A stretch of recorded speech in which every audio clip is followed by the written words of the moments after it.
Dans une sphère médiatique, essentiellement tournée vers des contenus généralistes, où l'originalité n'a plus sa place au chapitre, où le secteur de l'économie et finance, pourtant poumon d'un État, sombre dans les oubliettes, voici enfin Ecofin Télévision. Économie et finance télévision, votre chaîne thématique essentiellement économique, vous offre un contenu original. Nous traitons des questions monétaires, commerciales, énergétiques, minières, pétrolières et environnementales.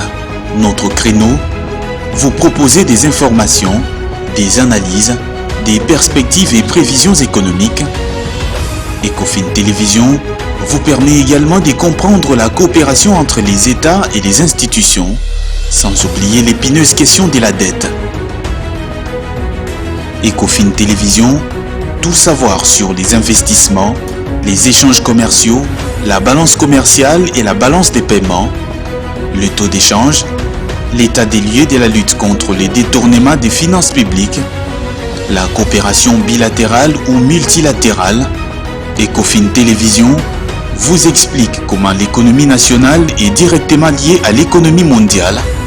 Notre particularité fait notre originalité. C'est pourquoi nous disons Ecofin Télévision, mieux que savoir sur l'économie et finance, comprendre.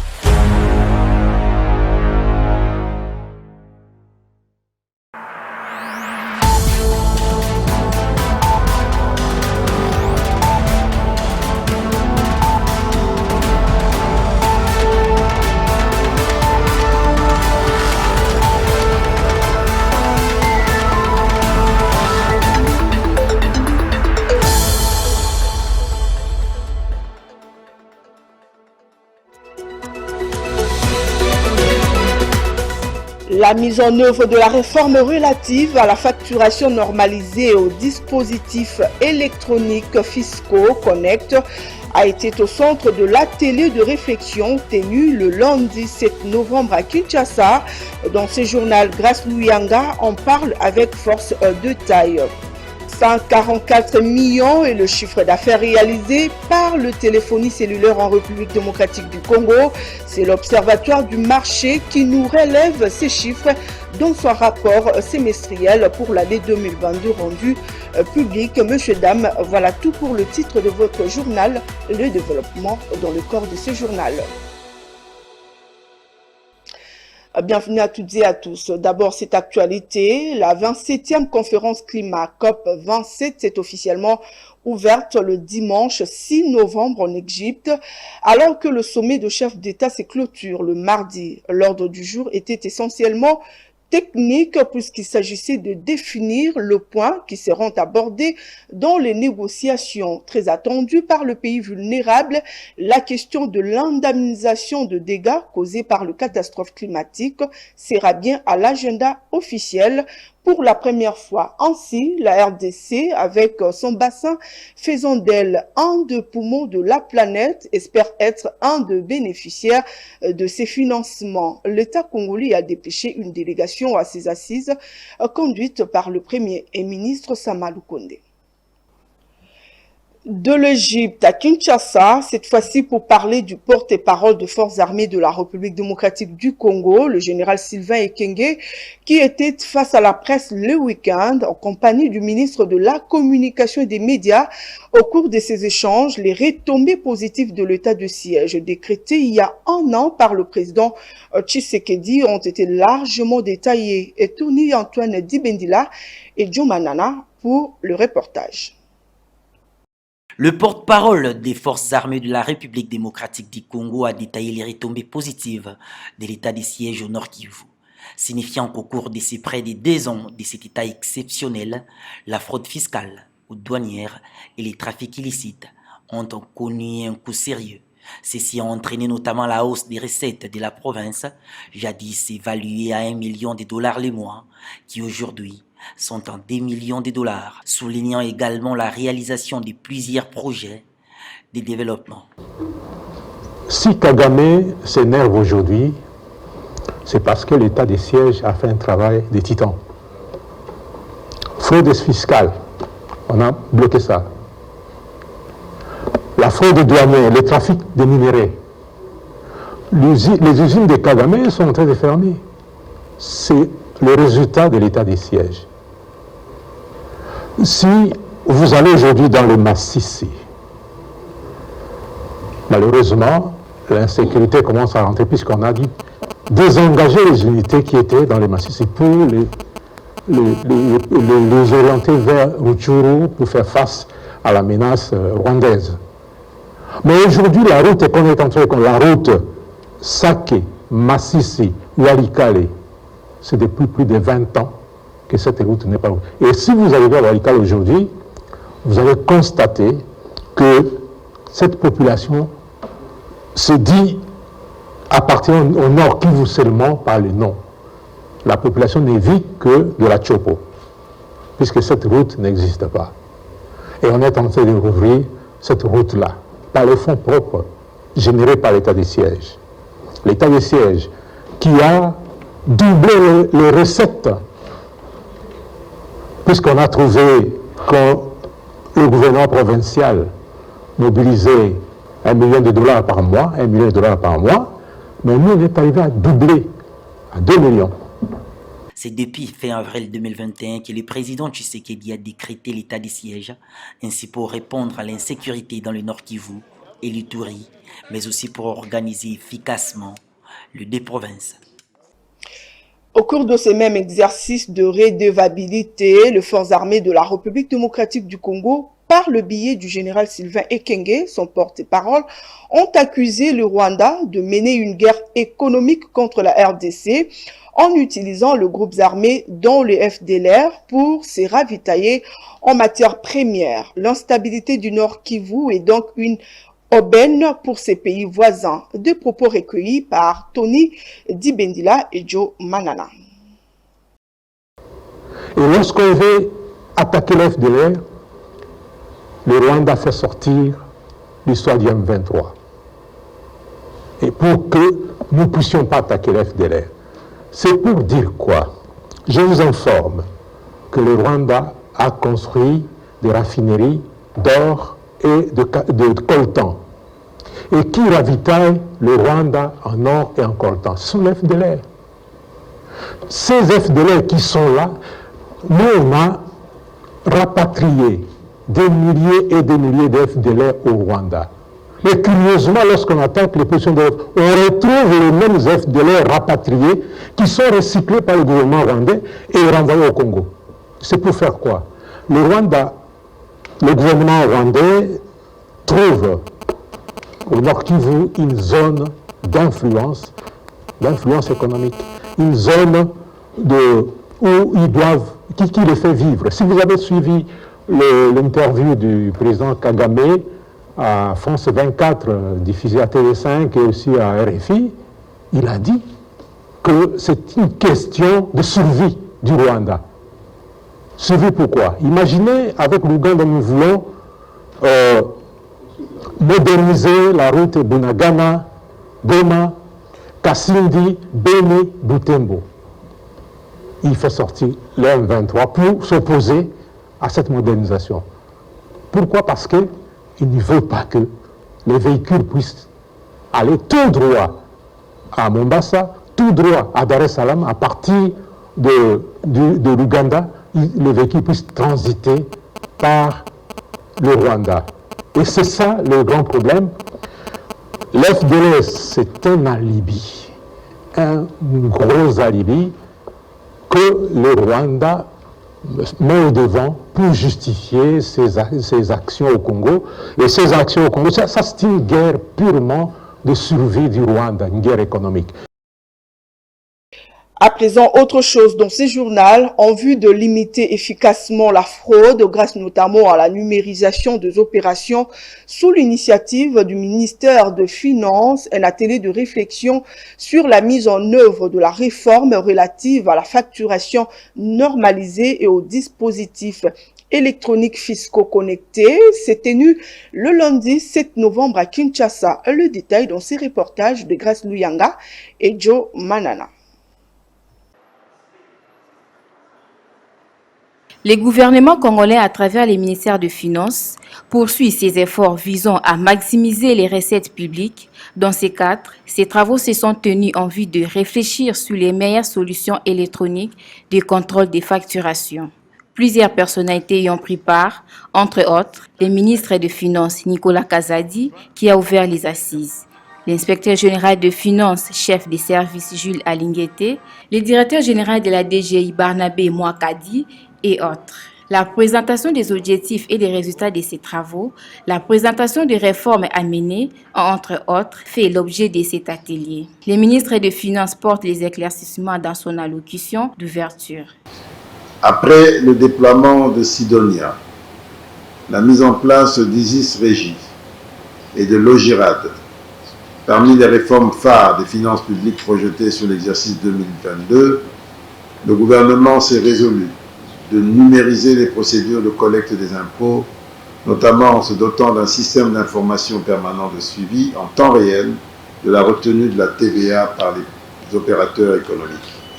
L'inspecteur général de finances, chef des services, Jules Alinguete, a salué l'initiative.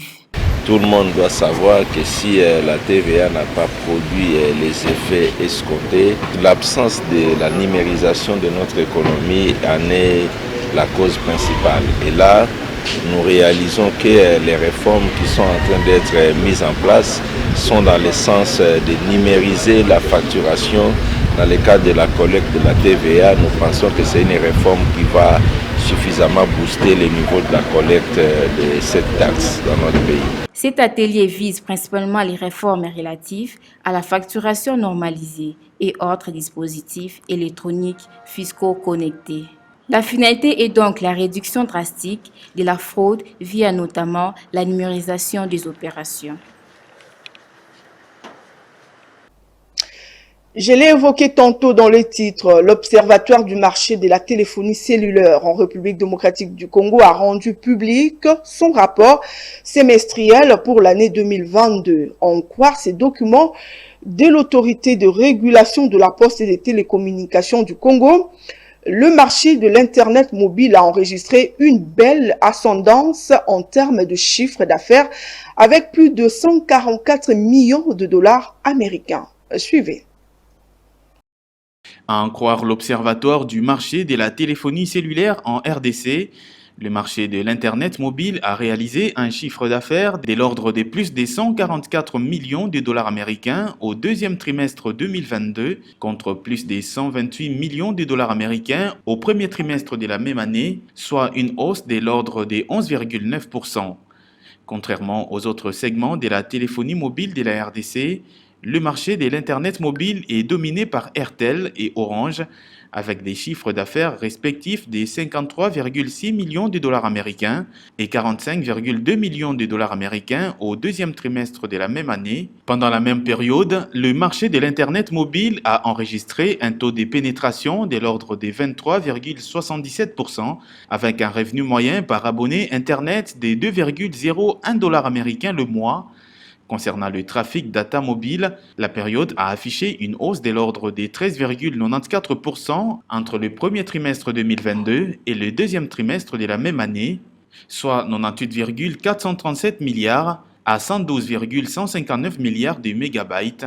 Dans son ensemble, le secteur de la téléphonie mobile de la République démocratique du Congo a généré un chiffre d'affaires de 507 millions de dollars américains au deuxième trimestre 2022. Le recette mobilisé au mois d'octobre 2022 par le régime financier de la République démocratique du Congo poursuit leur lancée positive.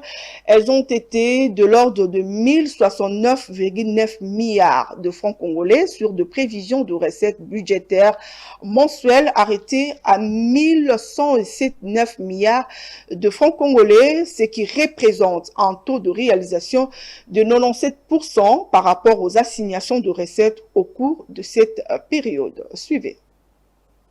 Au cours de cette période, l'exécutif national prévoyait d'atteindre un niveau des recettes extérieures de l'ordre des 12 258,6 milliards de francs congolais, soit à peu près des 6,1 milliards de dollars américains. Dans sa note d'information, le ministre des Finances note que les régies financières ont atteint au mois d'octobre un taux de réalisation de l'ordre des 130%.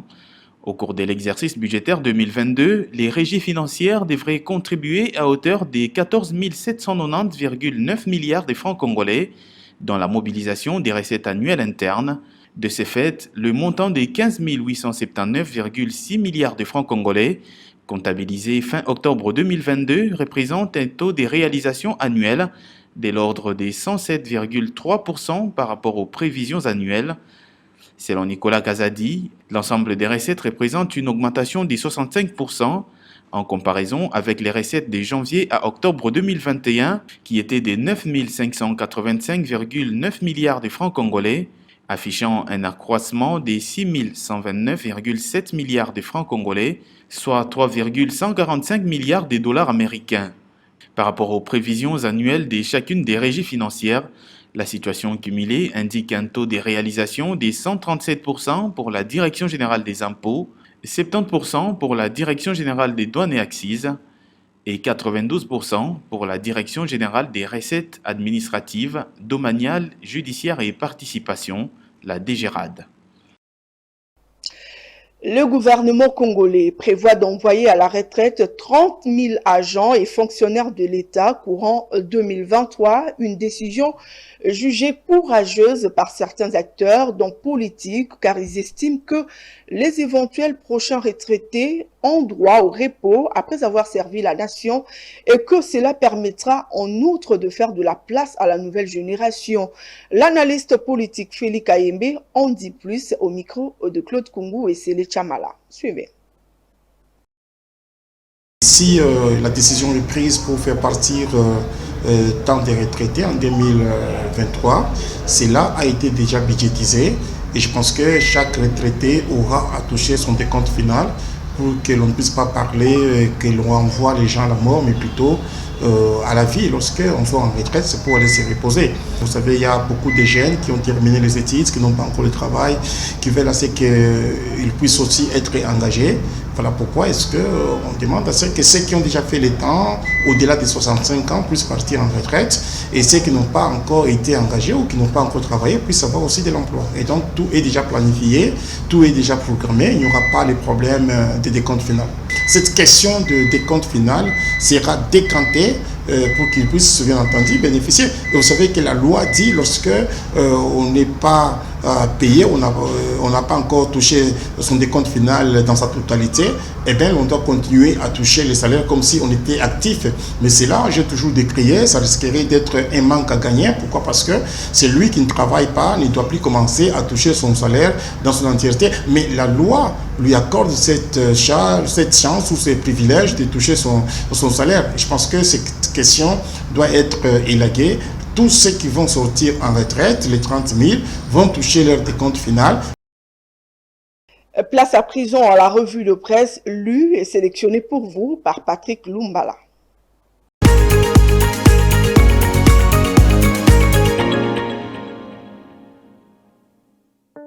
Bienvenue à toutes et à tous dans cette revue sur votre télévision, une revue que nous ouvrons avec le quotidien Eco-News qui titre « Dialogue inclusif à Nairobi sans le M23, Kinshasa trace la ligne rouge ». À l'appel du président burundais, président en exercice de la communauté des États de l'Afrique de l'Est, un dialogue dit de la paix est prévu le 16 novembre 2022 à Nairobi au Kenya, note le journal. Dans un communiqué signé à Bujumbura, le président burundais Evariste Ndayishimiye a émis les vœux de voir cette nouvelle initiative de paix être la plus inclusive possible, sans cependant citer les terroristes du M23. À Kinshasa, poursuit le journal, le message du chef de l'État burundais n'est pas passé inaperçu si Kinshasa ne décline pas le rendez-vous de Nairobi.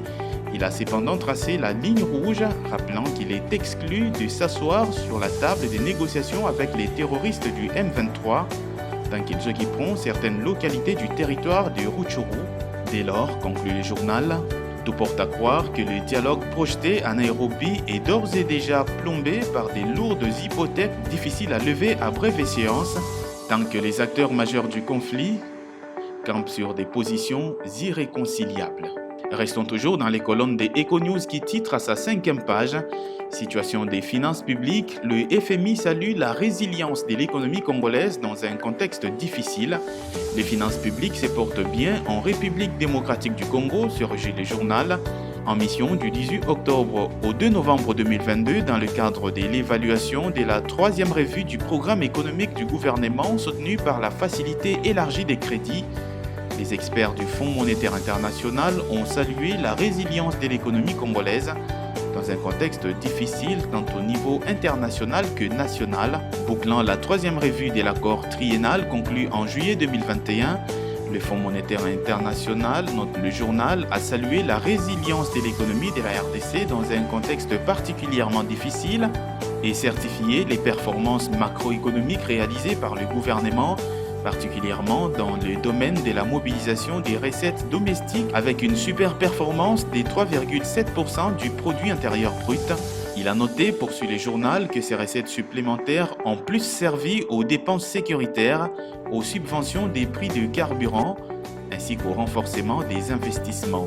Le FMI, poursuit le journal, a également alerté sur les perspectives moins bonnes en 2023 en raison de la baisse projetée des prix des minerais exportés de la RDC de moins 15%, de la hausse des prix des produits énergétiques et alimentaires et de l'escalade du conflit armé à l'est de la RDC, et ce, dans un contexte mondial incertain à cause de la fragilité de l'économie congolaise face à de tels chocs, conclut le journal.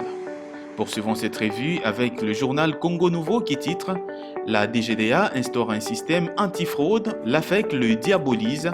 La Fédération des entreprises du Congo, à travers ses multinationales, roule-t-elle contre les intérêts de l'État de renflouer ses caisses ?» s'interroge le journal. Dans un communiqué le 2 novembre, la Fédération des entreprises du Congo a dit son opposition au système de traçabilité des droits d'accise mis en service 5 jours avant par la Direction générale des douanes et accises en collaboration avec le groupe suisse SICPA. Le STDA est un système informatique, note le journal, qui retrace les biens et services soumis à accises. Il vise à réduire à néant la fraude fiscale. Ce qui décidément, note le journal, met mal à l'aise certains opérateurs économiques véreux qui profitent de la fraude. À travers la Fédération des entreprises du Congo, ils ont lancé une campagne de sabotage du STDA allant jusqu'à envisager une détérioration des machines des STDA, un chantage des plus bien connu à la Direction générale des douanes et accises autour de ces projets qui visent à renflouer les caisses de l'État, conclut le journal. Fin de cette revue sur votre télévision. Merci de l'avoir suivi.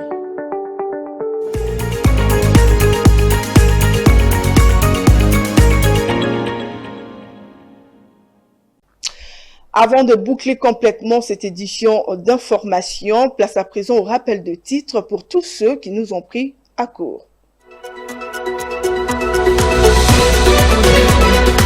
La mise en œuvre de la réforme relative à la facturation normalisée aux dispositifs électroniques fiscaux connectés a été au centre de l'atelier de réflexion tenu ce lundi 7 novembre à Kinshasa. Dans ce journal, vous avez suivi Grace Nuyanga qui nous a parlé avec détail de ce qui s'est passé. 144 millions de dollars américains est le chiffre d'affaires réalisé par le téléphonie cellulaire en République démocratique du Congo. C'est l'Observatoire du marché qui nous relève ces chiffres dans son rapport semestriel pour l'année 2022 rendu public. Voilà ce qui a constitué la vitrine de votre journal. C'en est fini pour aujourd'hui. C'est le journal qui a connu les concours rédactionnels de toute la rédaction. Et merci à vous de l'avoir suivi. Bonsoir chez vous.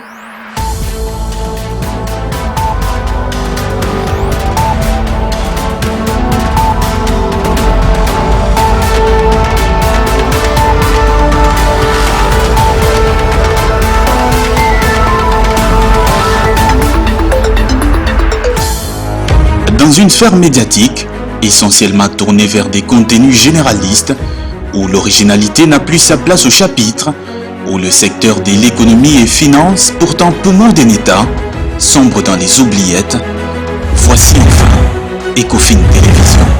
Économie et finance télévision, votre chaîne thématique essentiellement économique, vous offre un contenu original.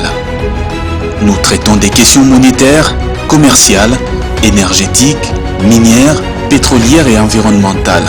Notre créneau, vous proposer des informations, des analyses, des perspectives et prévisions économiques.